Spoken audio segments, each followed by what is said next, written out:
What's up guys, Phil here from RedEye Gaming, and today I am bringing you the Formula Renault 3.5 for Assetto Corsa. It was recently released. I just saw that it came out and I wish they would let me put the car in gear before the race started, but we soldier on anyway. So here's one of the first races I did. One thing I do, as you see, I just go around the outside of the AI there. You will notice in this video I have a lot more downforce than the AI cars. The reason being, this car comes with 3 different downforce packages: the medium, the high, and the low downforce. I briefly tested all 3. They do change the handling characteristics. Well done, well done on that as far as the aerodynamic packages changing the handling of the car. Being that it was Silverstone, I just felt the high downforce. I did run my best laps with the high downforce, and I just felt the most comfortable with it. Now, I think that would change if we were at a track like Monza, but here the high downforce definitely suited me and my driving style. Now, it's not to say the low downforce was terrible. Even here, I could run relatively close to my high downforce times with the low downforce car. It took a lot different kind of driving style because you're not making up your time in the corner. You make up your time elsewhere. So here is just a quick 7-lap race. I guess the comparison's inevitable to compare this car to the one that is already in R Factor 2. I will say my lap times were pretty close compared to the last time I think I ran this car at Silverstone in R Factor 2, which was a while ago. The lap times were pretty close, but honestly, I feel like the comparison is so apples to oranges, it's hard to make. It's 2 different, physics engines. One's an official content car. In R Factor 2, it's an official content. Here, this is made by a modding team. They've done an excellent job. I would love to be able to say their name, however, I would just butcher it terribly. I will link it in the description to their modding site. These guys are doing great work for Assetto Corsa. Keep it up, guys. But yeah, back to the comparison. They are comparable, but like I said, it's 2 different physics engines, and the track here in Assetto Corsa is laser scanned, whereas in R Factor 2 it's not. Not that it's done badly in R Factor 2, but it's not laser scanned there, so it's so hard to compare even lap times. And even though they're technically the same car, they're not. One's a mod, one's the official content, so I think a lot of different aspects come into play that they're not really the same. It'd be one thing if the same modding team released the same car, but they haven't currently. So do they compare? Yes.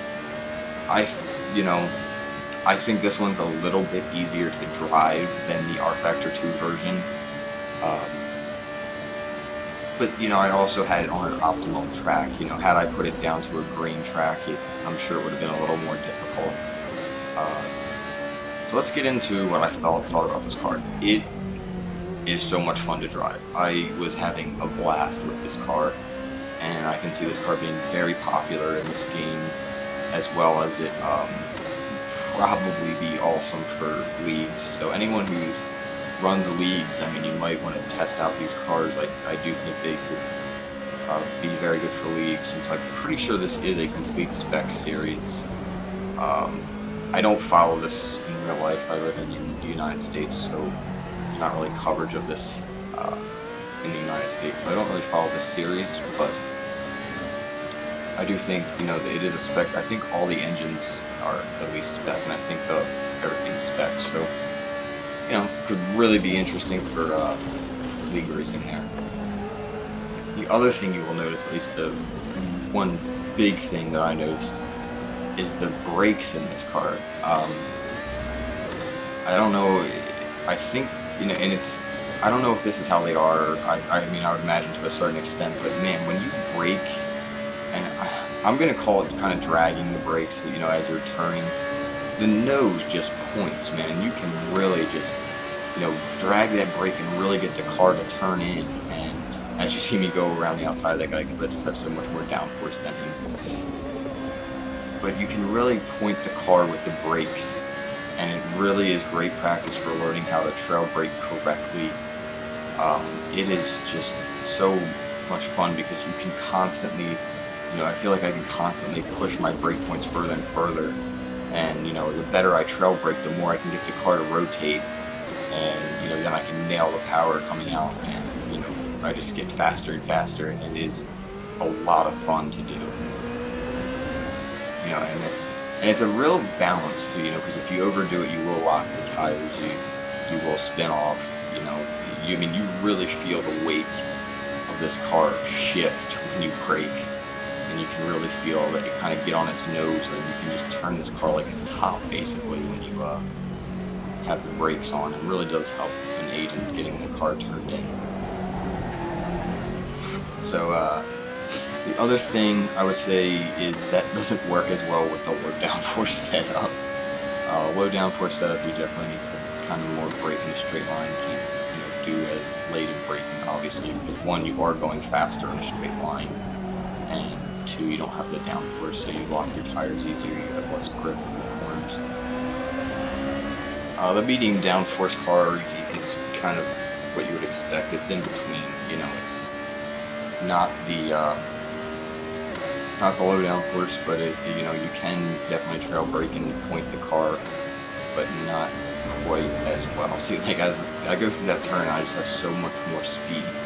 See, now here I catch him in a terrible place, and I really have to back out of the corner because I could have gone much faster through there. And I'm thinking I can get him here on the inside, but he just cuts me off. And this is the the new Assetto Corsa AI. They do race, and they kind of go after not only you but each other. So it's fun to race against them. They tend to be tiny bit aggressive, but that's way better than they were in the past. Like, I'm not complaining. So yeah, this car really does start to slow me down quite a bit here. As I just couldn't find a good place to get by him. You'll see how much closing speed I have on right here, even through the first two turns, because I'm just able to hold the throttle, and I guess they have to lift, possibly even brake for this turn. So you see I just have a bunch of closing speed, and I think I can get him into braking. But this really, right here, he's side by side with me, and I'm going through this turn, I gotta give him space. I'm trying to get the car turned, I gotta give him space here. This right here kind of annoyed me because he kind of just stopped, and I had to really, I really almost ran him over right there. Really had to grab the brakes at the last second so I didn't run into the back of him. And then I'm just thinking, where, I'm basically just stalking him because I know I have a lot more pace than him. I just cannot find a good spot that I can get by him. So right here I'm thinking, I know I have more pace in the turn coming here. I believe it's called Cobb's.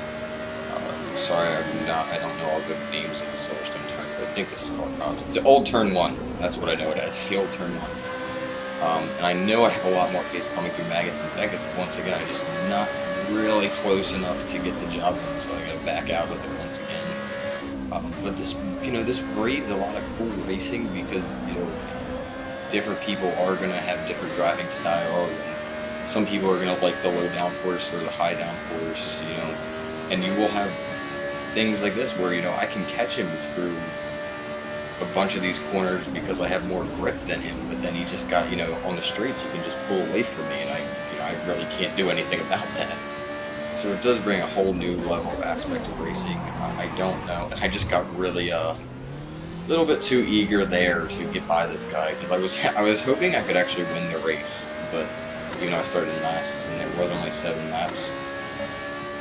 But I just got a little over eager there, and as you see, locked the tires, tried to brake too late and basically threw it over the curb. I'm sure the car would have been fine after that, but we won't get into the damage model. So here I just basically go in his inside, and I take the inside line because if not, I know he's just going to park it on the apex again like he did last lap. So that'll help me get by him. And then I know he's going to have more speed than me coming down the straight, but I also know that I can outbrake him because I have more downforce than he does. And I can brake a lot later. However, he puts up a heck of a fight there to stay, so I know I gotta really stay close and tight on this apex so I can keep him behind me. And at this point I know I got him because I think he actually got overtaken by a car behind him, but I knew that I had a lot more pace coming through these next couple turns, which would require, you know, the high downforce that I have. A couple other things about this car. In real life, they do have the DRS. Currently, that is not available. I believe the modding team said that if Assetto Corsa would allow, like, if they had the actual rules for DRS to be, you know, you could use it in the right aspects on the right, you know, right time at the track, and, you know, if you're the second behind, you know, if they had the correct rules, they would implement it, but currently they do not have it implemented. So that is one thing with this car. The other is they do have a lot of skins, and I'm sure the Assetto Corsa community is very good at producing skins, so there'll probably be a lot more skins available. It's worth noting that there is, I believe, 3 current Formula 1 drivers that are represented in this series. That is Roberto Murray, Will Stevens, and Carlos Sainz Jr.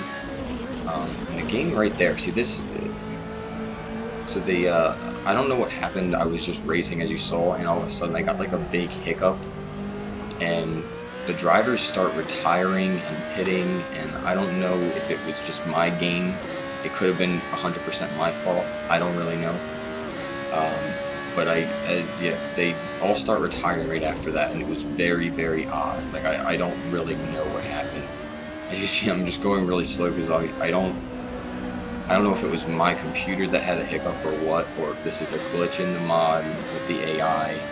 I'm not really sure, but they all just start retiring here on the last lap. I can't explain it. I don't know what happens. You know, if there's a fix available, you know, let me know.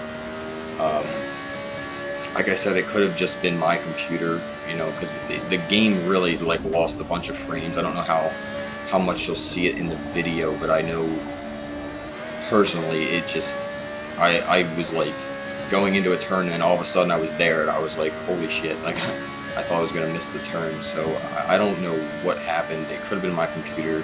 I don't know if it's a glitch. I'm not really sure, but yeah, the AI then all just kind of decided to retire, which I thought was very odd.